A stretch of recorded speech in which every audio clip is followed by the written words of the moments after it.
네네. 안녕하세요. 저 부회장을 맡은 이은주입니다. 오늘은 한국 표면처리업계의 과거, 현재, 그리고 도전이라는 얘기입니다.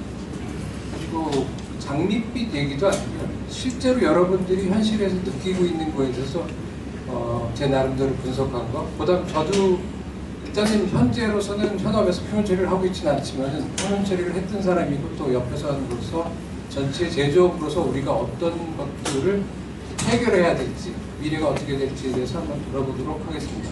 일단 그림을 보시면은 여기 뭐 임대로 나온 공장도 있고, 그다음에 뭐 리치 얘기도 있고, 뭐 전기차도 있고, 그다음에 저 고모님 또 요즘 가방 파시는데 파프라는 그것도 있습니다. 전체적으로 아마 이 내용들이 여기다 포함되어 있습니다. 이거는 어차피 지금부터 내용은 19금입니다. 야한 건 하나도 없는데 사실은 좀 듣기 불편한 얘기가 있기 때문에 적어놓은 겁니다. 그 다음 제 주관적인 거기 때문에 여러분들이 그거는 알아서 판단하시고 받아들였으면 좋겠습니다. 일단 표면 처리라는 거를 얘기할 때 표면 처리가 너무너무 이게 분야가 넓어요. 그래서 서피스 트리트먼트 하면 건식부터 뭐 해가지고 아까 거기 이사장님이 6,000개라고 얘기했을 때 저번에 아마 우명장 얘기했을 때 뭐 건식 들어가고 뭐 그런 거 하면 6,000개가 되는 거고, 근데 사실 솔직히 저는 별로 그쪽에 관심이 없고 제가 얘기하는 거는 대부분 습식 도구입니다. 그래가지고 여러분들이 우리 기능장에서도 거의 아마 대부분 습식 관련된 일을 하실 거고, 그래서 제가 생각하는 거는 습식이나 양극사나 화성 처리 관련 내용을 다루고, 그 다음에 PCB라든지 반도체 같은 것들은 여기서 얘기를 안 합니다. 주로 일반적으로 보통 그 아토텍 경우로 제너럴 메탈 피니싱 해가지고 그런 것들. 그래서 여러분들이 그 통계를 볼 때 되게 헷갈린 게 막 좋다고 그러고 나쁘다고 그러고 막 그러는데, 내가 보기엔 나는 안 좋은데 남들은 다 밝다고 그러고 그러는데, 그 세 가지 밑에 보시면은 이제 아토텍에 있을 때 구분하는 거예요, 업체들을. 인라인, 그러니까 제품의 제조 공정에서 도금 라인이 있는 회사들, 삼성전기라든지 뭐 전자, 포스코. 그 다음에 캡티브 같은 경우에 단일 OEM의 제품을 공급하는 회사 또는 전문 자회사. 어떤 분들은 여러분 여기 아연하면은 디닐이 수납이 있고, 그 다음에 핀스택이 있다. 그렇게 해서 그 원래 자회사든지 자기의 원청이 한 군데만 있는 이제 그런 회사가 있고, 그다음 맨 마지막에 잡프레이터라고 하죠. 일반적인 우리가 얘기하는 도금업체나 도금집입니다. 그래가지고 여러 군데서 영업을 해가지고 이제 그 도금을 하는, 예를 들어 3.1금속이라든지 대도금속이라든지 저희가 관련돼서 관심을 갖고서 얘기하는 거는 잡프레이터입니다. 여기서 보면 여러분들이 어디에 속했는지 보시면 아마 인라인에 계신 분들도 있고, 그 다음 잡프레이터가 아마 대부분일 거예요. 그래서 옛날에 전에 아마 손인준 교수하고 대구에서 밥 먹으면서 기억날지 모르겠지만 손 교수가 술 취해 있었기 때문에, 그래가지고 뭐 전망이 좋냐 나쁘냐 했을 때 보면은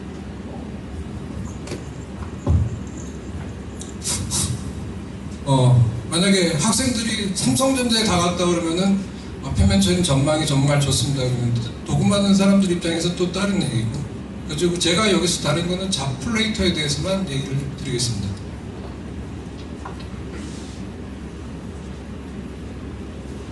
일단은 그거를 보려고 그러면 국내에서 나온 통계 자료를 봤을 때 되게 좀 독특한 것들이 있어요. 2018년에 나온 거라고 하는데, 여기 보시면 우리 회원들의 회사들도 있습니다. 여기 보면 어디야, 우진 쿼터스도 있고 코텍도 있고 파버나인, 뭐 대도금속도 있습니다. 근데 뭐 제가 넣은 거 아닙니다. 인터넷에서 받은 겁니다. 대박입니다. 네. 그러니까 우리가 보면 대부분 생각하는 그런 잡플레이터들이죠. 숫자가 맞는지는 모르겠어요. 대도금속에서 70명에 80억 맞습니까? 제가 세무서가 아닙니다. 말씀하십시오. 네, 맞답니다. 다음에 찬조금을 더 내셔도 될 것 같고요. 우진 쿼터스 같은 경우도 있는데 지금 보면은 몇 명이에요? 여기 140억에 85명. 파버나인은 직원이 500명. 맞아요? 네, 그러니까 대충 그건 국내에 있는 거기 때문에 맞다고 생각하는데, 이거하고 그 다음에 다음 페이지 넘어보면은 그 다음에 해외 업체를 개발할 비교를 하는 걸 보면 지금 이해가 안 가는 게 파란색으로 된 거 같은 경우는 OEM이에요. 그래가지고 보면은 왼쪽에 보면은 뭐 프락 한번 해보면은 이제 뭐 반도체 회사라든지 여기에 매출을 따지면은 만약에 삼성전기에 PCB가 있는데 그 업체의 매출을 따져가지고 표면 처리를 집어넣는다든지 하면은 이 규모가 완전히 달라지는 거예요. 빨간 거 같은 경우는 약품 회사입니다. 그래가지고 보면은 아토텍 같은 경우가 2,500억 달러인데 1,000억 달러면 125조거든요. 제가 알고 있게 한 15조 정도 하고 있는 걸로 알고 있는데 이 숫자들하고 제일 웃긴 거 같은 경우에는 여기 보면 캐딜락이라는 회사가 있어요. 어디 있더라? 캐딜락 플레이팅이라고 그래가지고 그 미시간의 워렌이라고 해가지고 제 사무실 옆에 있던 조그만 공장인데 갑자기 메뉴에 있어요? 5천억 달러예요. 그 1층짜리 조그만 아현동 공장인데 그걸 어디서 얻은 데이터인지 잘 모르겠어요. 누가 만들었는지. 근데 이렇게 비교했을 때는 완전히 한국은 진짜 도금 산업에서 조그만 나라가 되는 거고 외국은 이만큼 큰 걸로 되는데 실제로는 맞지가 않죠. 넘겨보세요. 한국 표면 처리 산업의 규모를 갖다 추정했을 때 보면은 글쎄 어느 정도인지는 잘 모르겠습니다. 근데 옛날에 전에 그걸 조사를 한 적이 있는데 되게 어려워요. 그러니까 출하량으로 했을 때 매출을 했을 때가 가늠이 안 되기 때문에 그때 했던 거는 세계 약품 시장의 규모로 따졌어요. 왜냐하면 그 나라의 인구를 갖다가 알려고 그러면 1년에 쌀 소비량을 알면 대충 알 수 있겠죠. 그렇게 했을 때는 지금 보면은 우리보다 큰 데가 중국, 미국, 일본, 독일밖에 없었습니다. 지금은 모르겠어요. 옛날 되는데 그래서 뭐 근데 전체적인 시장을 봤을 때는 또 PCB 같은 경우에는 독일이라든지 미국은 거의 안 하니까 거의 5위에서 한 3위권까지 가지 않을까 그런 생각을 하는데 그러니까 되게 큰 시장이에요, 여러분들. 왜냐하면 전방 산업에서 삼성전자라든지 현대자동차 자체가 크기 때문에. 근데 우리는 맨날 뭐 영세하고 조그만 산업이라 하는데 우리가 생각하는 것보다 훨씬 큰 산업을 갖다가 하고 있고 우리가 책임지고 있는 것들이 많다고 생각을 하십니다. 근데 생산량에 있어가지고는 자동차하고 비례한다면 2015년을 기준으로 해가지고 아마 이 도금 시장 자체가 그렇게 크게 커지진 않았을 거예요. 왜냐면 455만 대를 피크는 2011년에 찍고 그 다음에 411 해서 지금 계속 떨어지고 있기 때문에 일단은 자동차로 했을 때도 한 6위 정도 한다 그러면은 최소한 그 정도 안에 들어가는 표면 처리 시장을 갖고 있는 나라입니다. 그래서 오늘 내용은 지금의 이제 2009년 11월에 창원에서 그때 아마 표면 처리 서윤석 사장님 부탁해가지고 창원에서 세미나를 한 적이 있어요. 그래서 그때 2009년을 기준으로 앞으로 표면 처리는 어떻게 변할 것인가에 대한 강의를 한 적이 있고요. 근데 지금 생각해보면 참 잘 썼던 것 같아요. 맞는지 틀린지 다음에 보여드리겠고, 그 다음에 화두관에는 전기자동차가 도대체 어떤 영향을 미칠 것인지, 그 다음에 맨 마지막에는 앞으로 제가 어떻게 될지 잘 모르기 때문에 현재 일본에서 나온 거로 보면은 일본에 이게 2019년 자료인데 실제로 총 13페이지의 자료인데 되게 방대한 자료인데 여기 보면은 일본의 좀 나름대로 유명한 도금업체 사장들, 근데 한국하고 거의 다 비슷해가지고 이제 2세들이 모여서 현재 우리가 갖고 있는 현안이 뭔지 앞으로 어떻게 타개할 것인지 그런 것들을 갖다가 토의한 것들이 있거든요. 그 내용들이 근데 너무 우리하고 비슷한 단어들을 많이 쓰기 때문에 좀 깜짝 놀랐을 것 같아요. 이제 한번 그걸 소개하려고 합니다. 그리고 2009년에 발표했던 게 한국 도금 산업의 변화 및 미래입니다. 그리고 사진이 이제 저렇게 했는데 지금은 별 차이 없죠? 그리고 도금 산업은 어차피 산업의 기초이므로 그 구조 자체가 전방적인 전형적인 하청 업체입니다. 그래서 도금 업체 중에서 자기 브랜드를 가지고 제품을 만드는 회사는 지금 없고요. 아마 독일의 힐러브란트가 이제 워낙 크니까 이제 그렇게 하는 경우는 있지만은, 그래서 대부분 전방 산업의 부침에 따라서 움직일 수밖에 없고요. 그래서 도금 산업의 외부 영향 인자와 그에 따른 도금 산업의 변화를 알아보며 향후 도금 산업의 전개 방향에 대해서 예측하는 것을 목적으로 한다. 그렇게 해서 발표를 했고, 그 옆에 있는 거는 나중에 그때 선학원 기자하고 막 강남에서 만나가지고 미국으로 가기 전에 인터뷰했던 내용인데, 지금 보면은 그때 좀 맞는 얘기들이 많아가지고 한번 다시 좀 리뷰를 해보겠습니다. 일단 도금 산업의 변화에서 외부의 그 미치는 외부 요인으로 해가지고는 여러 가지가 있겠지만은 일단 전방 산업이 어떻게 변했냐. 여러분들 보시면은 지금 보면 자동차에서 디자인이 어떻게 변합니다. 또 오른쪽에 보면은 알루미늄 휠이 2004년 기준으로 한국에서 거의 회사들이 다 문을 닫고 외국으로 나가버렸고, 그 다음에 갑자기 삼각크롬 해가지고 핸드폰에서 한번 2006년으로 기억하는데 그렇게 엄청나게 부문을 일으키다가 2009년쯤에 스마트폰이 들어오면서 내비키가 없어지면서 인천에 있는 업체들이 거의 문을 닫았습니다. 그 다음에 자동차 OEM 같은 경우들도 지금 워낙 이게 생산기지가 왔다 갔다 하기 때문에 이 물량이 절로 가고 그런 것들이 어떻게 우리 비즈니스에 영향을 미치는지에서 알아봤고요. 일단은 지금 나는 게 보면 얘기하는 건 핸드폰이 스마트폰, 그래서 내비키 도금 업체들이 몰라 그랬습니다. 그래서 그 당시에 삼각크롬 해가지고 2006년 2월에 아토텍에서 삼각크롬을 갖다가 27개 업체에 권역한 적이 있어요. 그러니까 불같이 일어나가지고 그 다음에 한 2년까지 싹 없어지더라고요.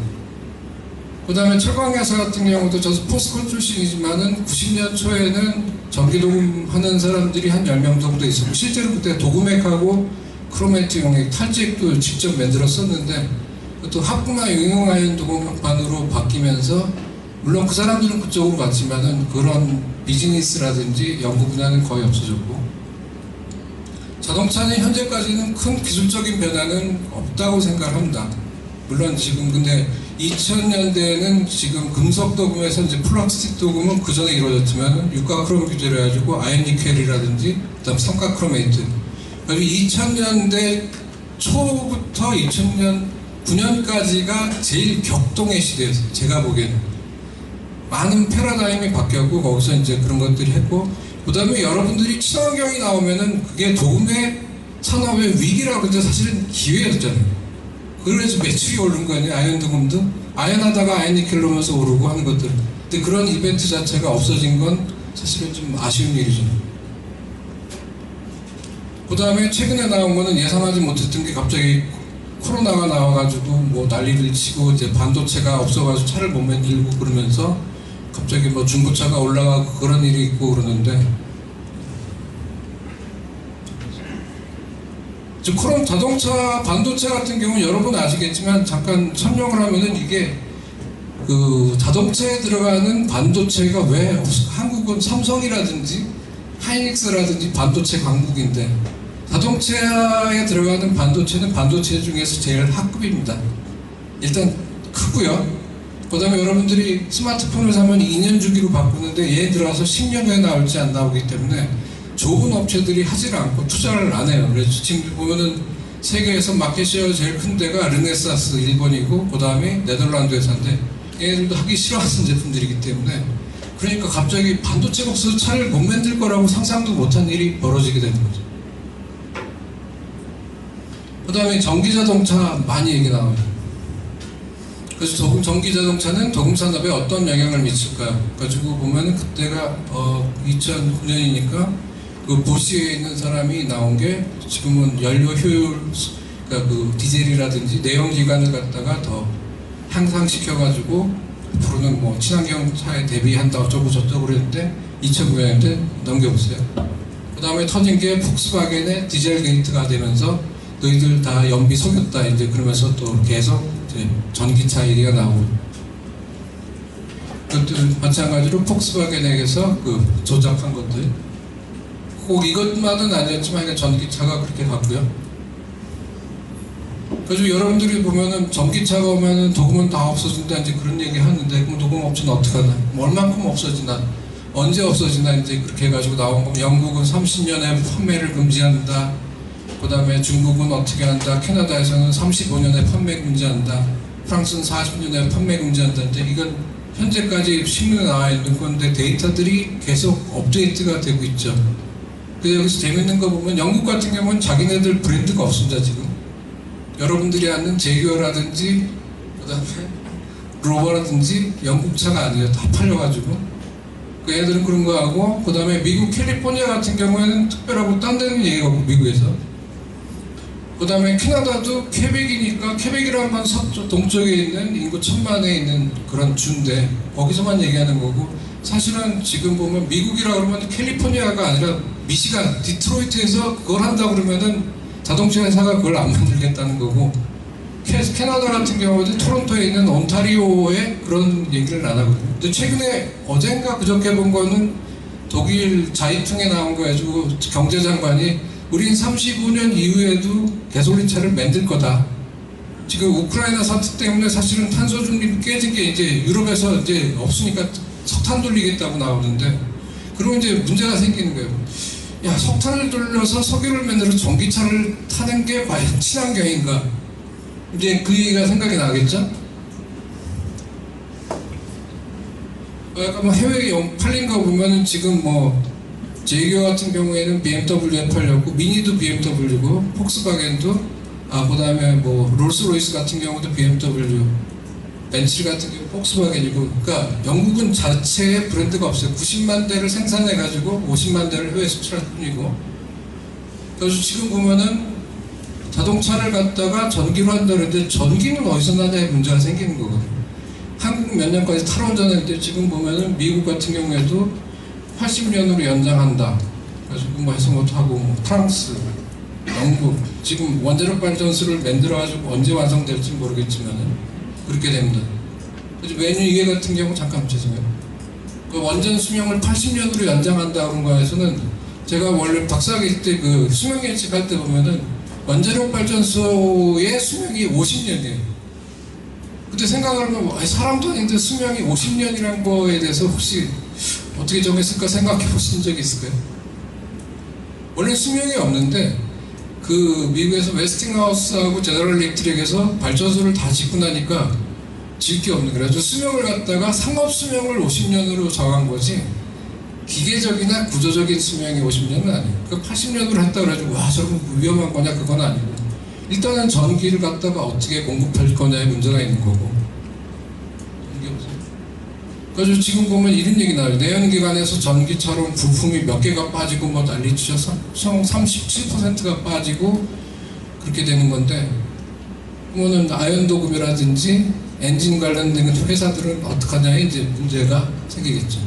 되게 심각한 얘기예요. 이제 옆에서 보면 뭐 모르는 사람들이 와가지고 앞으로 도금 다 없어진다며 했는데, 난 가만히 있는데 옆에서 언제 없어지는지, 얼마큼 없어지는지 예측도 안 되는 거고, 뭐 자동차 회사에서 뭐 30년, 35년 뭐 그때 다 쓴다 그러는데 과연 그럴지에 대해서는 잘 모르겠어요. 개인적으로는 우리 둘째가 LG 엔소를 다니기 때문에 전기차 얘기를 하는데 글쎄 전혀 그렇게 안 보더라고요. 그래서 이거 같은 경우는 일본 같은 경우에는 작년에 2020년에 그 서테카리아 그 나고야에 있는 그 업체에 거기서 강의한 거 보면은 일단은 지금 아연도금 전문 업체이기 때문에 얼만큼이 빠질지 그런 것들에 대해서 얘기가 있습니다. 근데 일본 같은 경우에 거의 지금 전기차가 보급이 많이 안 되고 있는 편이고, 근데 거기에 대해서 보면은 미래를 준비하는데 평생 아연도금을 했는데 갑자기 뭘 하라는 건지 사실 황당한 얘기거든요.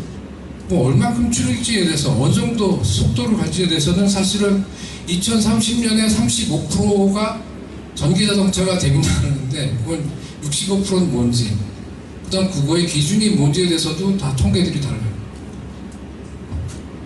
이거는 그 보스턴 컨설팅 그룹에서 나온 거를 보면은 지금 초록색이 전기차라고 보시면 돼요. 그러면은 2000년 끝에 보면 35년으로 보면은 지금은 디젤이 1%, 가솔린차가 11% 그렇게 되어 있습니다. 이제 10년 후에. 10년 후에 11%가 된다면 아연도금 업체 다 문 닫아야죠. 그렇겠죠, 아무래도. 근데 이게 통계가 언제 나온 거냐면 통계마다 계속 연도별로 또 바뀌어요. 여기 같은 경우에는 지금 아까 그 보시 사장이 얘기한 것처럼 늘어나는 글로벌 전기차 판매가 2020년 기준으로 3.6%입니다.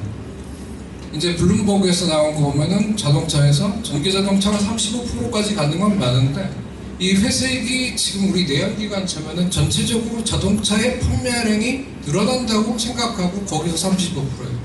그래서 회색만 본다면 그렇게 크게 가솔린 차가 뭐 35년에 싹 없어지고 그런 일은 없을 거라고 생각을 하는 거거든요. 그러니까 이거 통계를 갖다 어느 거에 썼냐에 따라서는 사람들이 들었을 때 완전히 절도를 할 수도 있게 만드는 거고, 실제로 현실이 어떻게 돌아갈지는 모르겠죠. 요 같은 경우 일본에서 나온 거 보면은 요쪽까지가 디젤 차고 가솔린 차라고 그러면은 실제로 2030년, 지금 20년이니까 그때가 피크를 치고 그 다음 내려오고 그렇게 되어 있는데, 아마 이것도 어떻게 될지 모르겠어요.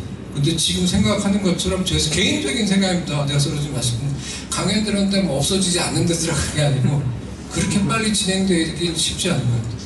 그래서 아현동 같은 경우가 싹 빠진다든지, 뭐 아까 서택카리아에서 걱정한 것처럼 뭐 10년 후에는 갑자기 뭐 전체 자동차가 90%가 전기차가 돼가지고 아현동 업체들의 일이 없어지든지 그런 일은 없어요. 근데 요즘 나오는 게 보면은 한번 눌러주세요. 테렉스는 테슬라 보면은 이제 막 모양이 이상하게 생겨가지고 이제 난리죠. 도금 업체들이, 플라스틱 도금 업체들이 이제 막 일이 없어지고, 무슨 이제 전기 자동차 때문에 그런다 그래가지고 뭐 그렇게 되는데, 그릴이 없고 맞는 얘기긴 한데, 보시면은 지금 그릴이 없고 앞에서 지금 보면 엠블렘을 갖다 치우고서 충전을 하는 것들이 아마 일반적으로 그렇게 되겠죠, 여러분. 전기차에서 그거는 지금 그래가지고 전기차가 오면은 장식 도금이 없어진다 그러는데, 다시 한번 볼게요. 이거 같은 경우에는 지금 전기차인데도 불구하고 그릴이 있고 그 다음에 엠블렘도 있고 그렇습니다. 그렇죠? 앞에하고 지금하고 뭐가 다를까요? 다시 한번 앞으로 가보세요. 앞에 차하고 뒤에 차하고 모르시겠어요? 단가야? 뭐야? 역시 회장입니다. 원래 가솔린 차에서도 싼 차에는 크롬 도금 많이 안 들어가요. 그래가지고 옛날에 보면 아토텍 했을 때 경기가 안 좋으면은 POP, 그러니까 플라스틱 도금에 수요가 더 는다고 그래요. 차를 팔기 위해서 더 화려하게 만들기 때문에 지금도 큰 차들은 크롬 도금을 많이 넣고, 그 다음 작은 차 같은 경우에는 거의 크롬 도금이 없어요. 근데 이제 문제가 되는 게 뭐냐면, 이건 2012년 마츠다 3입니다. 그러니까 왜 났냐면 2012년에 제가 미국에서 애한테 사준 차예요. 그런데 사고 보니까 차는 되게 좋은데 도금된 게 별로 없는 거예요. 전기차하고 상관없이 도금이 없어요. 와, 엠블렘밖에 없더라고요. 넘겨보세요. 근데 이 차 모델을 갖다 쭉 보면 2013, 2017, 2015, 2020이면은 대략 최근 모델은 크롬 도금이 더 많이 들어가요. 그래가지고 미국에서 가장 많이 팔린 단일 차종으로 제일 많이 있는 게 이제 포드 F-T 시리즈인데, 보시면은 최근에 나온 것들이, 넘겨보시면 갑자기 그 그릴이, 엄청난 그릴이 색깔이 바뀌었습니다. 넘겨보세요. 이건 캠리 자동차 보면은 앞에 그릴이 변천사인데 2020년은 약간 좀 과장된 거고 그렇게 되는데, 근데 저거는 전기 자동차의 얘기가 아니고 제 개인적인 얘기라면, 아토텍에 있다 갑자기 미국으로 갔는데 왜 갔는지에 대해서 사람들이 나중에 갔더니까 별 이상한 얘기를 많이 하고 그러더라고요. 쫓겨나서 갔다 그러는데 그런 건 아니고, 왜냐면 연봉이 어마어마하게 올라갔기 때문에. 근데 독일에서 요구한 건 딱 하나예요. 걔네들이 독일 OEM들하고 BMW나 얘기했을 때 앞으로 플라스틱 도금을 없애려고 그런다, 쟤네들이. 근데 아토텍이 아시겠지만 아연이 약하거든요. 근데 그때 2009년쯤 되면은 그때 한참 잘 나와가지고, 저기 아마 박성수 사람도 있겠지만 하여간 시장에서 엄청나게 뭐 마켓시어를 하고 그럴 때니까 딥솔하고 만만하게 싸운 회사가 나랑 한국밖에 없어가지고, 네가 가서 미국을 갔다가 아연을 이렇게 하라고, 그래서 갔습니다 제가. 그래가지고 그때부터도 보면 플라스틱 도금은 언젠간 자동차에서 빼려고 그런다는 게 나오고, 보면은 결국은 블랙으로 가는 거는 전기자동차 이전에 디자이너가 바뀐 거예요. 패턴이 크롬 도금을 돈 주고 많이 하느니 블랙 하는 게 훨씬 더 이쁘다고 생각했기 때문에 어떻게 보면 더 심각한 문제거든요. 뭐 최근에는 어번때 같은 경우에도 보면은 뭐 검정색으로 가는 것들이 많고, 이거는 별 수가 없을 것 같아요. 얼마 전에 일본도 똑같은 디자인 추세가 글로 가가지고 플라스틱 도금 업체들이 상당히 고전하고 있다고 그러는데 아마 한국도 그럴 거고 이 상황에 대해서는 아마 디자인이 바뀌기 위해서는 좀 쉽지는 않을 것 같다는 그런 생각이 듭니다. 근데 전기자동차 하면은 또 반대로 해가지고 저번에 우리 고기능장님이 써왔지만 또 떠오르는 분야들도 있고 대회 같은 경우 예를 보면 뭐 찾아보면은 뭐 은 같은 경우에는 충전하는데 앞에 있는 단자에 그런 고속 충전을 해서 운동을 한다든지 근데 또 마모성이 약하기 때문에 마모성을 올리는 연구를 한다든지 그 다음에 커넥터라든지 그런 거는 좀 더 좋아지겠죠. 근데 그런 거 외에 우리가 전통적으로 가장 많은 양을 차지하는 아연 도금은 일단은 영향은 있을 거고 플라스틱 같은 경우는 일단은 전기자동차를 떠나가지고 디자인이 바뀌었다는 거는 좀 치명적이라고 생각을 합니다. 그다음에 2009년에 나왔던 게 앞으로 사라질 거죠. OLED가 나오면서 LED에 뒤에 들어가는 백라이트 유니트도 그때 많이 했었는데 그것도 싹 없어졌고요. 그 다음에 배터리 같은 경우도 잠깐만 앞으로 그때 보면은 지금 전기자동차 배터리 도금, 니켈 도금 같은 경우는 TCC라든지 이거는 또 일반 도금업체에서 하는 게 아니기 때문에 그건 우리가 얘기하는 표면처리 업체 쪽으로 일이 오지는 않았습니다. 환경 문제요. 지금까지 환경이면은 여러분들이 과제를 따고 할 때 반드시 그 치트키잖아요. 환경 등은 무조건 내고 그랬는데 그 다음에 그때 보시면은 넘겨보세요. 일단은 그 사이에 바뀐 것 같은 경우 최근에 나온 것 같은 경우 코발트 같은 경우에는 제한을 철회한다 이렇게 했습니다. 코발트 하면은 코발트 프리에서 아마 크로메이트도 많이 만들고 그랬었는데 일단은 그거는 철회가 됐고요. 왜 그러면 처음에 나온 것 자체가 이게 여러분들이 아마 실험실에 대시게이터 보면은 뒤에 코발트 집어넣으면 파란색에서 분홍색이 되면 다시 이제 수분이 먹고 하는 그 얘기로 시작된 거고 지금까지 보면 한 번도 바람인자로서 복원된 적이 없다고 하면서 빠졌고요. 육각크롬도 마찬가지로 보면은 저희 같은 경우에는 뭐 크롬 못한다며 그랬는데 실제로 보면은 지금 리치에서 보면은 2029년 9월 21일로 12년간이 검토 기간이 넘어갔는데 넘겨보세요. 근데 보면은 얘기를 갖다가 한 90페이지 정도 되는 레포트인데 읽어보면은 결국은 이 화학물질의 사용으로 인한 위해성보다 사회 경제적 이익이 더 크다고 결정했기 때문에 물질 사용을 승인하였으며 적절한 대체 물질이나 기술이 없다는 것도 그 이유 중에 하나다. 그러니까 얼마 전에 된 게 리치에서 얘기해가지고 된 게 없어요. 여러분들이 뭐 삼각크롬이라든지 다 ELV라든지 로스에서 한 거고 리치에서는 막 뭐 난리만 쳤는데 실제로 환경하고는 관련된 것들이 결정된 것이 없습니다. 그래서 제 생각으로는 아마 크롬 도금 그 도금 업체에서 환경 쪽으로 아마 금속 원소를 가지고 얘기하는 건 더 이상은 없을 것 같아요. 그 다음에 중간에 있던 게 이제 화학물질관리법이 생겨가지고 또 2015년에 생겼으니까 2009년 이후에 넘기시면은 뭐 잠깐만요. 그 사다리를 놨는데 이게 화관법에서 다들 참 힘들다고 그랬으면은 일단은 기존에 있는 업체는 진입장벽이 생긴 거고 옛날 보면은 그래가지고 우리 공장장이 때려치고 나가서 또 차리면 어떡하나 이제 그런 걱정은 기존에 했으면 좋을지 모르겠지만은 이게 상당히 큰 영향을 미치는 게 옛날에 보면은 와트라든지 그다음에 뭐 핑크라든지 서전트라든지 벤처를 시작해가지고 뭐 약품을 만들기도 했지만은 그 다음에 그런 사업으로 성공할 수 없다는 거라는 거는 사람들이 도전을 갖다 젊은 사람이라든지 지금 도금업체를 설립하는 게 힘들기 때문에 그런 면에서는 장기적으로 좋지는 않다고 생각을 합니다. 가지고 마지막으로 그때 했던 게 뭐 기술적으로는 큰 변화가 없을 것 같다 앞으로. 그다음에 잠깐만요. 맨 밑에 보면은 맨 밑에 가지고 제가 얘기한 거는 도금 시장에는 이슈가 찾기가 힘들고 앞으로는 기술적인 이슈보다 소프트웨어 측면에서 업체의 부침이나 업계의 그 판도가 변하지 않을까요? 그렇게 얘기했고 잠깐만 그래서 앞으로 큰 문제는 사람이다.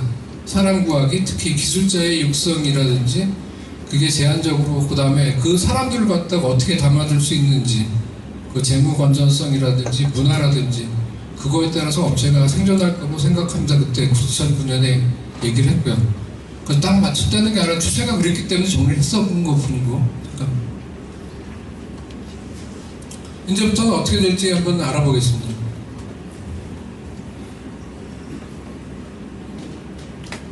일단 독일 같은 경우에는 지금 도금업체가 1000개에서 300개로 감소했고, 일단 독일 같은 경우는 일단 대형업체들이 많습니다.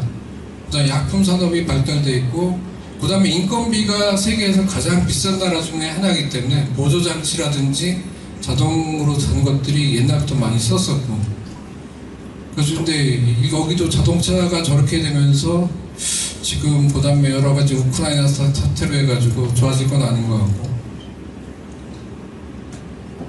그다음 일본 같은 경우에는 이제 단독 공장이 많습니다. 단지보다 단지 같은 경우가 다 닫았다고 그러더라고요. 옛날에 우리처럼 그런 다단지들이.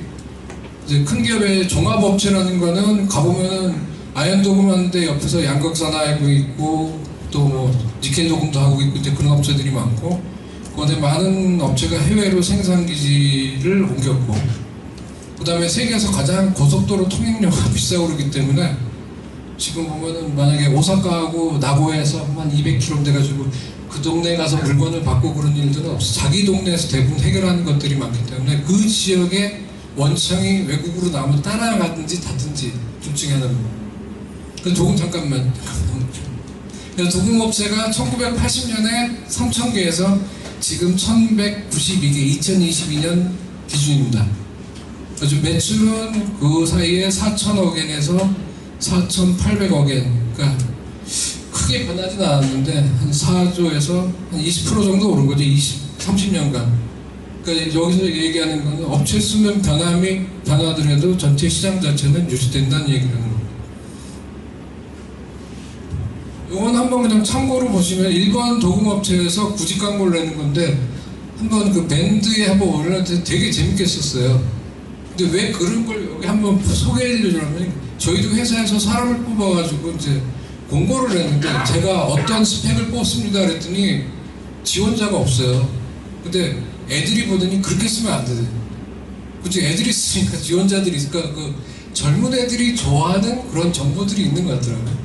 여기 같은 경우도 보면 도금업체에서 보면은 절실하죠. 모집 직종의 경험 유무, 미경험 오케이. 흥미가 있는 35세 미만의 뭐 장기 캐리어를 형성을 도모하는 목적을 위해 사람을 뽑는다. 근데 보면 여러 가지 막 되게 친절하게 나와 있습니다. 근데 월급이 21만행에서 30만행이에요. 21만행이면 한국 돈으로 180만 원입니다. 가지고 보는데 그다음에 좀 일 잘하면은 한 30만행까지도 줄 수 있는데, 그 다음에 1300엔 시급은 그렇게 준다. 이제 그렇게 되는 거예요. 여러분들하고 공장에서 비교하면은 사실은 좀 깜짝 놀랄만한 수단인데, 넘겨보세요. 어젠가 그저께 아마 신문에 나가지고 제가 우지연 명장한테 마이스트 고등학교 보내가지고 정말 축하한다고. 여기 보면 정말 황당한 게 박사가 지금 얼마야? 박사가 32만행 32만 300만 원을 주는데 대만 회사에서는 그거보다 더 많이 준다고 사람들이 몰리는 거거든요. 한국에서 박사 졸업자한테 월급 300만 원이라면 가겠습니까? 근데 나라가 이 정도로 좀 이상해졌는데 거기도.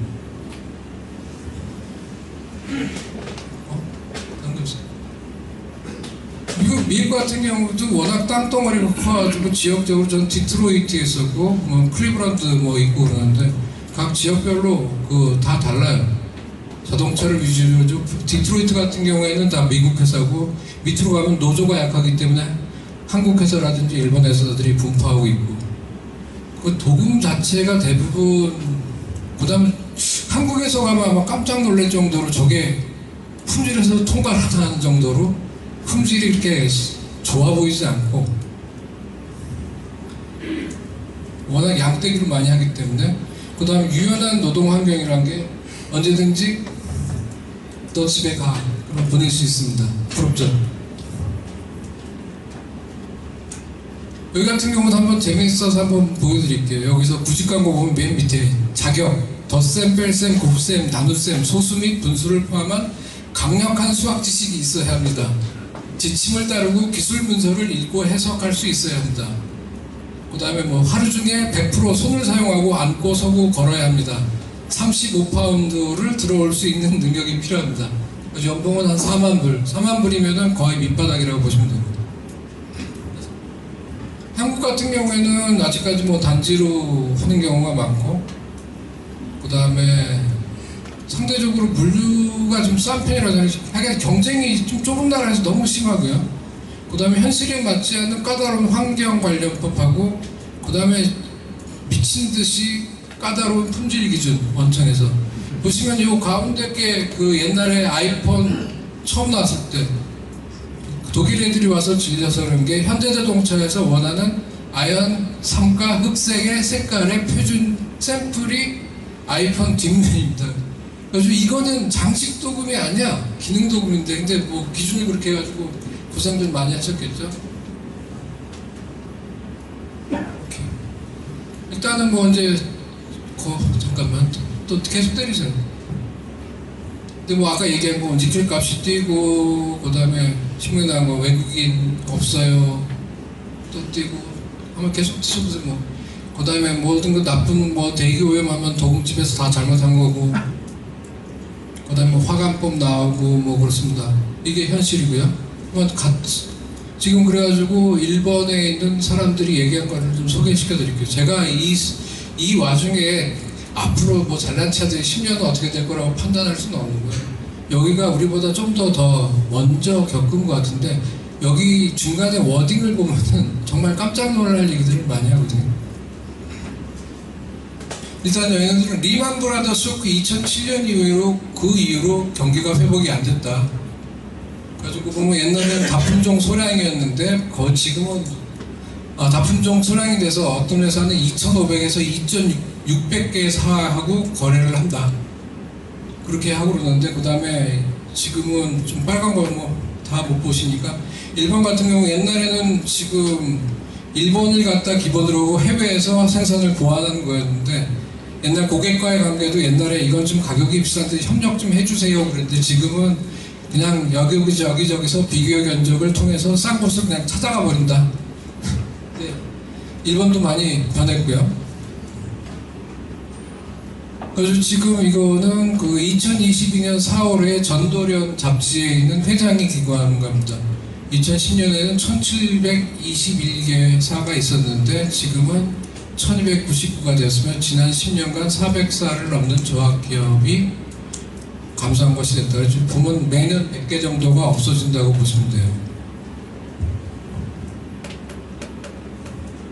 그래가지고 보면 너무 길어서 그러는데, 보면은 갑자기 업체가 외국으로 나가버리면은 아까 얘기한 것처럼 자기 동네에서 내가 충청도에서 하고 있었는데 업체가 나가버리면은 따라가든지 문을 닫든지 그럴 수밖에 없는 상태고, 그 다음 환율도 아시겠지만 미친 듯이 지금 많이 싸져가지고 대기업은 좋을지 모르지만 밑에는 원재료 것 때문에 죽을 것 같아서 지금 뭐 베트남도 나오고 그랬는데, 얘네들도 해외 나간 게 잘한 건지는 지금 모르겠다. 10년이나 20년이 지나봐야지 알 것 같다. 그런 얘기를 하는 거겠고,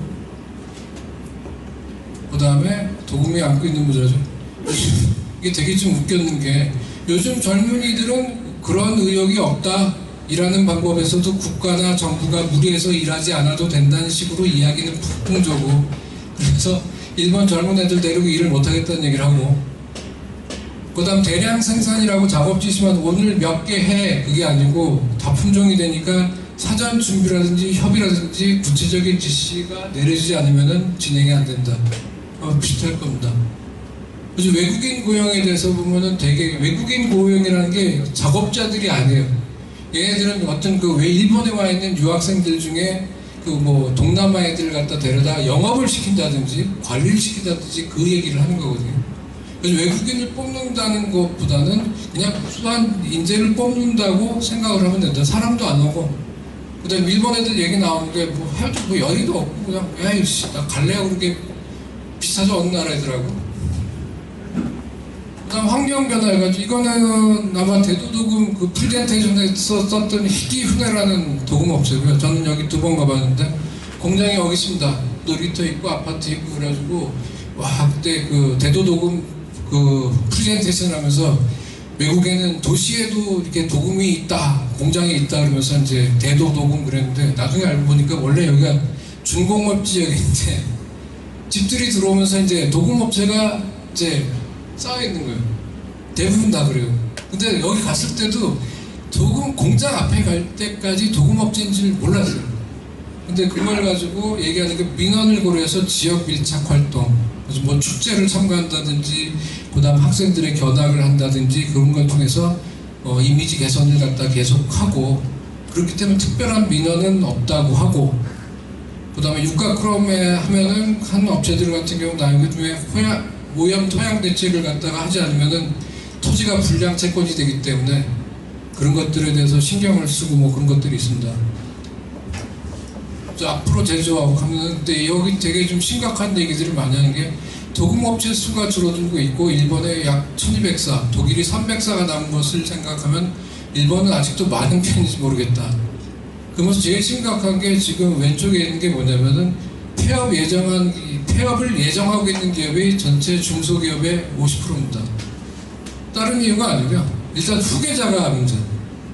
후계자 문제라는 게 뭐냐면 저출산, 그 다음에 사업의 장래성, 그 다음에 뭐 이렇게 있는데, 그 다음에 이제 부모들이 생각하는 게 애들이 보면은 일본 같은 우리가 역사가 더 길기 때문에 우리는 뭐 2세들이 많이 활약하고 있지만 3세까지 갔을 때는 3세들은 금수저예요. 2세대까지는 아버지가 고생한 걸 봤는데 3세대는 그걸 갖다가 이해를 시킬 마음도 없고, 그 다음에 우리 공장에 내려오면 공장장이나 오래된 사람들하고 했을 때 잘 지낼 것 같지도 않고 그러니까 이제 에이 모르겠다 이렇게 하는 것들이 많아서 M&A에 대해서 되게 적극적으로 이제 검토를 하는데, 여기 있는지 모르겠다. 그래서 옛날 같은 경우에는 그 도금업체들끼리가 한국도 마찬가지예요. 같은 동정이면은 어디 모임에서 만나고 그러는데 보면 나중에 보면 또 라이벌이고 별로 좋게 얘기하나 그러는데, 요즘은 그 업체들 간에 서로 협력하고 관계가 많이 좋아졌다 그럽니다. 왜? 나중에 내가 사든지 내 공장을 살지도 모르는 사람이 되기 때문에 뭐 그런 것들이 있으니까 보시고. 잠깐. 그래서 지금 보면 도금이라는 그 임강호에서 메이커로 변신하려고 하고요. 쉽지 않지만 아마 여러분들 위해서 도금만 고집해서 스스로 벽을 쌓지 않고 그 다음에 양극사나 건식, 도장, 연마를 같이 해가지고 하려고 자꾸만 합니다. 도금만 하면 간단하게 발주처를 바꿀 수 있지만 여러 공정을 한 곳에서 조립하면은 변경하기도 쉽지도 않고, 그러다가 좀 더 좋으면은 부품으로 하다가 어셈블리까지 갈 수 있으면 베스트고, 그 잡플레이트에서 도금이 그냥 인라인으로 가는 걸 목표로 하는데 쉽지가 않죠. 그 대표적인 것들이 여기 보면은 저희 같은 경우 SHP 같은 경우에서 저 로드 임가공에다가 실린더를 만들고 있는데 성공한 케이스이긴 한데 또 나름대로 문제가 있어요. 그러니까 도금업체가 인라인이 안 되고 도금업체로 따로 떨어져 있으니까 실린더는 매출이 막 2천 몇백억 하는데 도금업체는 300억 하니까 그 직원들이 그 박탈감이라든지 그런 갈등들이 있고, 또 가운데는 파프, 유명한 백이죠. 예? 정광훈 임사님. 회원들한테 몇 프로 할인해 주십니까? 많이 해줍니다. 예, 많이 해준다고 하니까 파프 서울이죠. 제가 알기로는 홈페이지. 예. 저 돈 받고 하는 겁니다. 저분한테. 그 다음에 여기는 마제스트라고 여러분 골프 치시는 분 아시나요? 갖고 계시는 분. 이거 한 대로에 뭐 300만 원씩 하고 그러잖아요. 여기가 되게 재밌는 회사가, 원래 이 회사가 원신이 뭐냐면 일본 특수 골드 도금이라 가지고 금도금 받은 회사예요. 그래가지고 그 시계 밴드라든지 그러다가 자기네들이 도금하다가 도금 해가지고 지금 제일 비싸죠. 뭐 한 세트만 한 3천만 원씩 하고 그러는데, 이 회사도 지금 LS 회사죠. 사실은 한국 회사고 옛날 말로만 일단 여기까지 가는 건데 이제 그 시간도 필요할 거고, 아마 누구든지 아마 그쪽으로 가려고 노력을 하시는데 쉽지는 않을 것 같습니다. 그 다음에 AI 했을 때 보면은 지금 로봇은 필수인데, 근데 머리가 아픈 게 이제 늘 얘기하지만 돈도 문제지만 현재 공장에서는 장소 때문에 못하는 경우들이 많고요.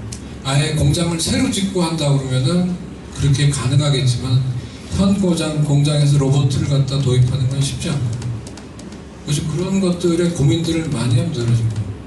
그래가지고 최소한 렉 거는 거하고 렉 탈거하는 것만이라도 하든지 일단 사람들을 구하기 쉽지도 않고, 그래서 자동화는 반드시 해야 된다. 사람은 또 실수를 함으로 그런 면도 고려한다. 단 기술로 일이 진행된다면 도금에 대한 특별한 지식이 없이도 일이 진행된다는 것은 도금합 하는 사람으로서 좀 슬픈 일이다. 이제 그런 얘기를 했고요.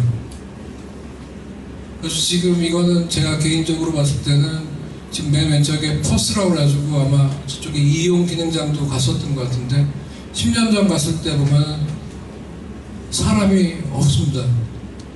그 다음에 지게차도 무인으로 가고 도금 라인은 옆에 보면 크게 이제 수영장처럼 돼 있어가지고 저게 뭐냐 그랬더니 주말에 혼자 작업하다가 혹시 탱크에 문제가 생겨가지고 용액이 새면은 이제 가둬두는 대포고, 그 모든 용액 자체는 2층에 있고요. 1층에서 보면은 1톤짜리 백으로 해가지고 다 자동으로 해서 공급이 되게 돼 있고 그렇게 하는 회사가 있었고요. 가운데 것 같은 경우에는 그 아토텍의 테스트 라인 같은 경우도 받아보면은 분석까지 온라인으로 하고 일단 다 좋은데 일단 돈이 너무 많이 들어가지고, 근데 뭐 운영자님 저거 과제 하셨잖아요. 잘 쓰고 계시죠? 네. 하드크롬 같은 경우 경질 크롬인데 여기 한성 경질에도 있는 거 보면은 저희가 할 때 20 마이크로 올리는데 30분인데 전자동 로봇을 해가지고 20 마이크로 올리는데 3분에 끝납니다.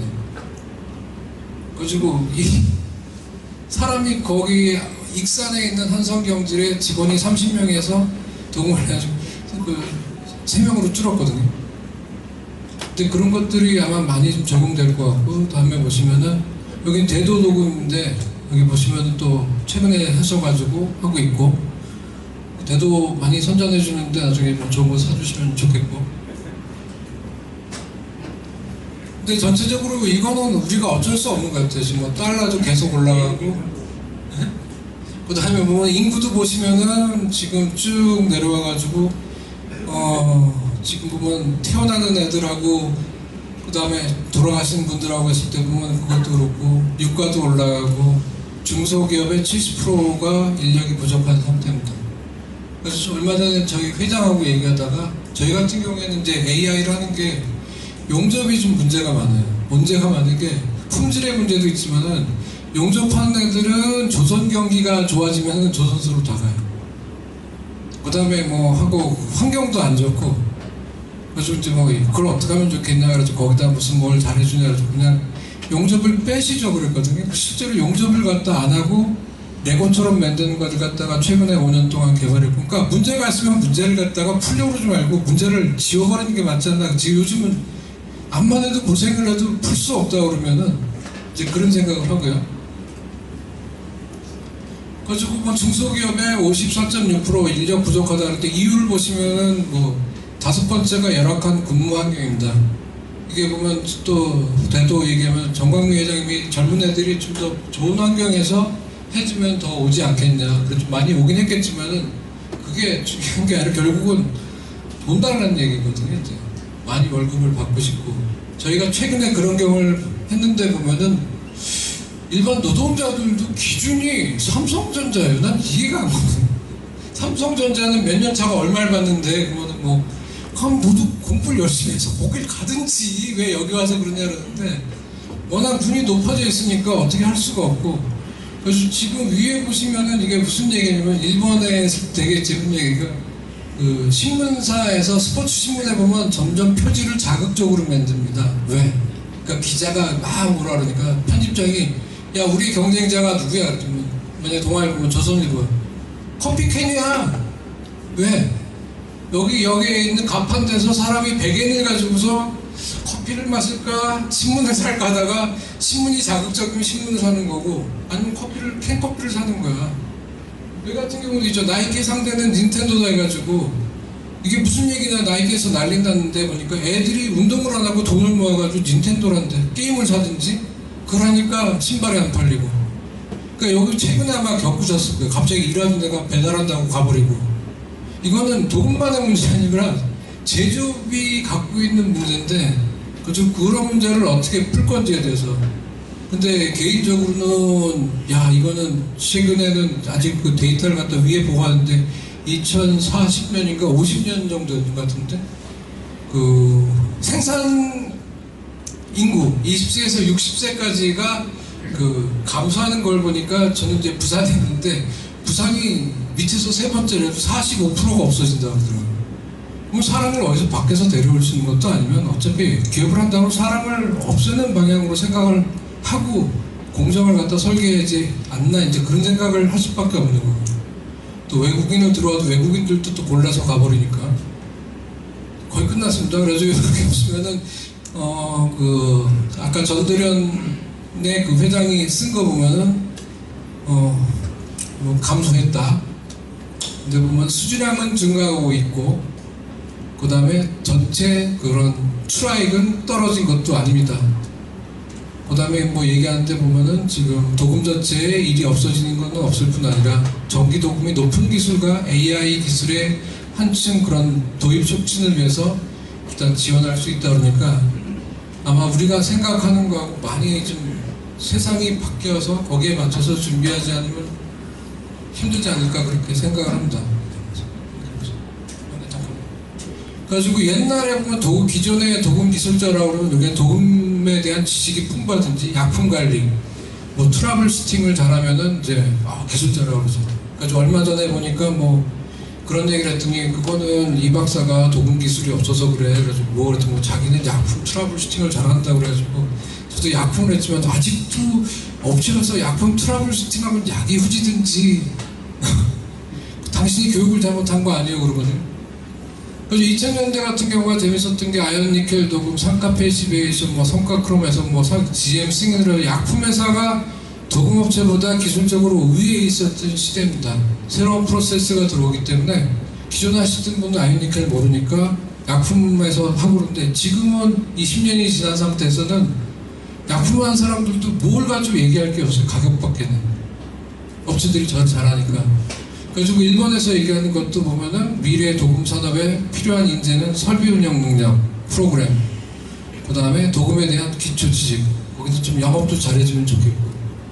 근데 그래가지고 지금 보면 왼쪽 같은 거, 오른쪽에 있는 게 보면 일본 논문에서 딥러닝을 해가지고 도금 패턴 만들 그런 거, 패턴을 찾고 하는 건데 지금 보면은 우리도 지금 하고 있지만은 여러분들이 생각하는 것보다 도금이 변수가 막상 보면 별로 없으니까 다른 거에 비하면은 저희는 설계부터 신뢰성 평가까지를 갖다가 그걸 만드는 거라면은 그거보다는 더 단순하게 더 이렇게 제어를 할 수 있을 것 같고 지금 가운데 거는 아마 아토텍에서 장비 파는 거 보면 점점 모듈화로 해가지고 이제 해서 가능하면 사람이 손을 안 타고 이제 그렇게 하는 방향으로 가지 않으면은 힘들지 않을까.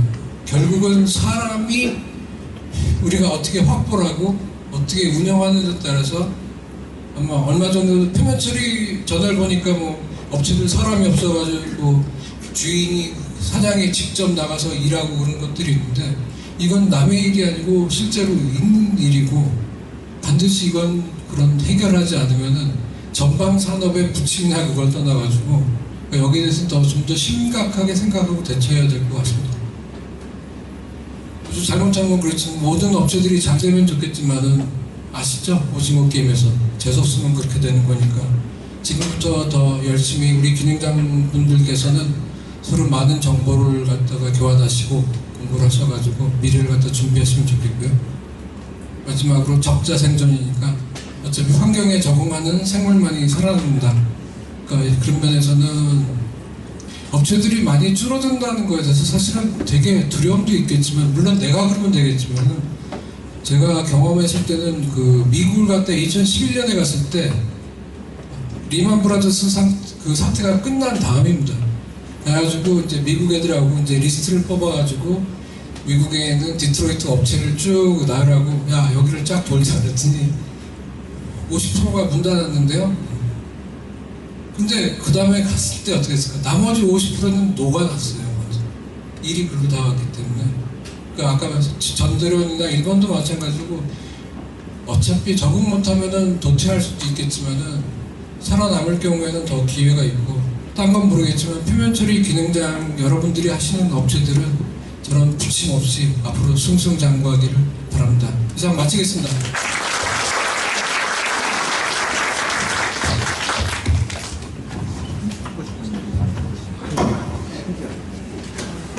이혜주 회장님의 말씀 감사합니다. 다시 한번 박수 부탁드리겠습니다. 그 표현치료업계 현황과 미래라는 주제로 강연하셨는데 아마 다 생각하는